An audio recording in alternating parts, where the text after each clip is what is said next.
भक्त धन्ना जी, एक विनम्र आत्मा और अटूट विश्वास की कहानी। भक्त धन्ना जी राजस्थान के जाट समुदाय के एक किसान परिवार में जन्मी एक विनम्र आत्मा थे। उन्हें बाद में कबीर साहिब जी से आध्यात्मिक ज्ञान प्राप्त हुआ। भगवान में हमेशा लीन रहने वाले धन्ना जी का अपनी आजीविका के लिए भी भगवान पर अटूट विश्वास था, जिसके कारण उन्हें भगवान के दर्शन करने का भी सौभाग्य मिला। ईश्वर में उनकी असीम आस्था लगभग 400 साल पहले घटी एक सच्ची घटना से स्पष्ट होती है। ये घटना साबित करती है कि परम अक्षर ब्रह्म भगवान हमेशा अपने सच्चे और दृढ़ भक्तों के साथ रहते हैं। जो भक्त स्वयं परमात्मा द्वारा बताई गई भक्ति को आजीवन मर्यादा में रहकर करते हैं, परमात्मा उनकी हमेशा सहायता करते हैं और उनके जीवन में आने वाली सभी अप्रिय घटनाओं को टाल देते हैं। ये भी सिद्ध हो जाता है कि सभी साधकों को उनकी भक्ति का फल केवल कबीर साहिब जी से ही मिलता है। जैसा कि पवित्र श्रीमद् भगवद गीता के अध्याय 15 श्लोक 16 और 17 में कहा गया है कि सत्पुरुष ही तीनों लोकों में प्रवेश करके सभी का पालन पोषण करते हैं। आइए आगे पढ़ते हैं और जानते हैं कि भगवान ने अपने प्रिय भक्त धन्ना जाट पर कैसे कृपा की। भक्त धन्ना की सच्ची कहानी। धन्ना जाट एक बहुत ही पुण्यात्मा थे, जिनका जन्म आज से लगभग 400 साल पहले राजस्थान में एक गरीब हिंदू जाट किसान परिवार में हुआ था। वो एक अत्यंत धार्मिक व्यक्ति और वैष्णव भक्त थे, जो संतों और विद्वानों को परमेश्वर का अवतार मानकर उनकी सेवा करते थे। परमात्मा से मिलने का सौभाग्य मिलने से पहले वो अज्ञानता के कारण मूर्तियों की पूजा करते थे। उन्हें धन्ना बैरागी के नाम से भी जाना जाता था। जब भारत में भक्ति आंदोलन अपने चरम पर था, तब धन्ना जी अपनी आध्यात्मिक ऊंचाइयों पर थे।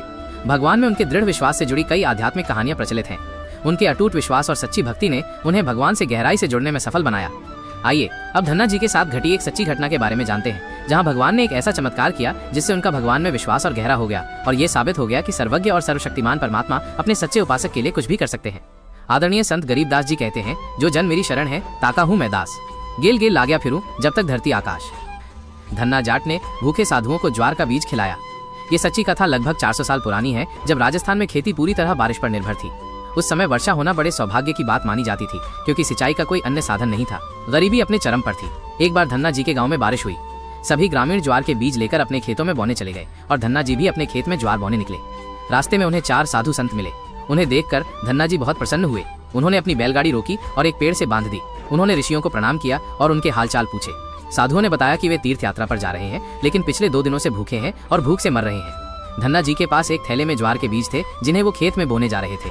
उन्होंने सोचा कि यदि वो बीज नहीं बोएंगे तो उनके बच्चे भूखे मर जाएंगे, और यदि वो इन साधुओं को भोजन नहीं देंगे तो ये मर जाएंगे। धन्ना जी की पत्नी का स्वभाव गर्म था और वो घर में आने वाले किसी भी अतिथि को खाना नहीं खिलाती थी।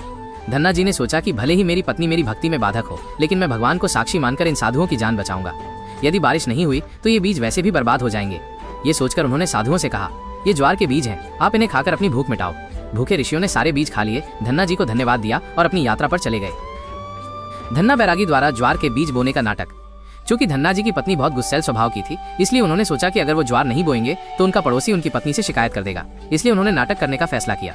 उन्होंने थैले में ज्वार की जगह कंकर पत्थर भर लिए और खेत में ज्वार बोने का नाटक करने लगे। आसपास के लोगों को लगा कि वो ज्वार ही बो रहे हैं। काम पूरा करने के बाद वो भी बाकी किसानों के साथ घर आ गए। धन्ना बैरागी के इस नाटक को कोई नहीं समझ पाया, लेकिन ईश्वर तो सर्वज्ञ है, वो सब कुछ जानता है। सूक्ष्म वेद में परमेश्वर के बारे में कहा गया है, चींटी पायल बाजे पैर, साहिब सुनता है सब लहर। भक्त धन्ना के खेत में उगे मतीरे।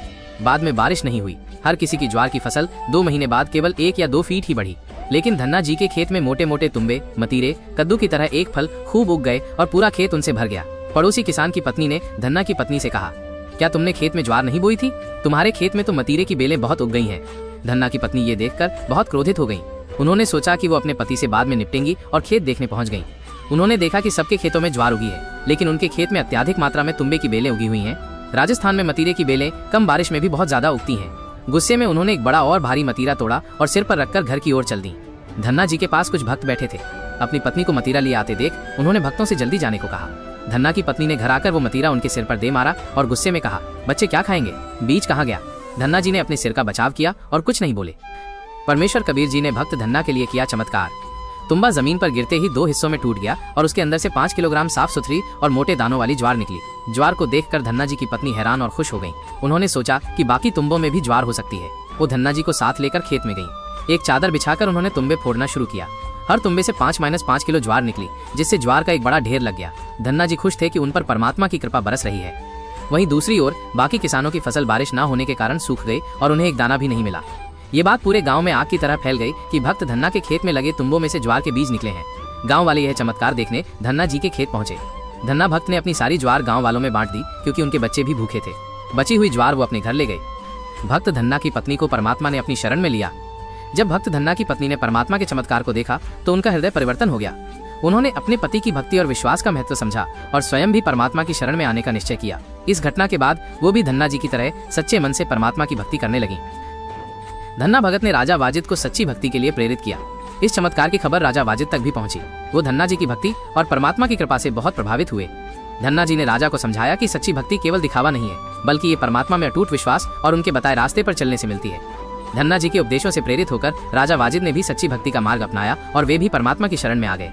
इस प्रकार भक्त धन्ना की सच्ची कहानी हमें यह सिखाती है कि यदि हमारा विश्वास सच्चा और अटूट हो तो परमात्मा हर मुश्किल में हमारी मदद करते हैं। उनकी भक्ति करने वालों को वे कभी अकेला नहीं छोड़ते।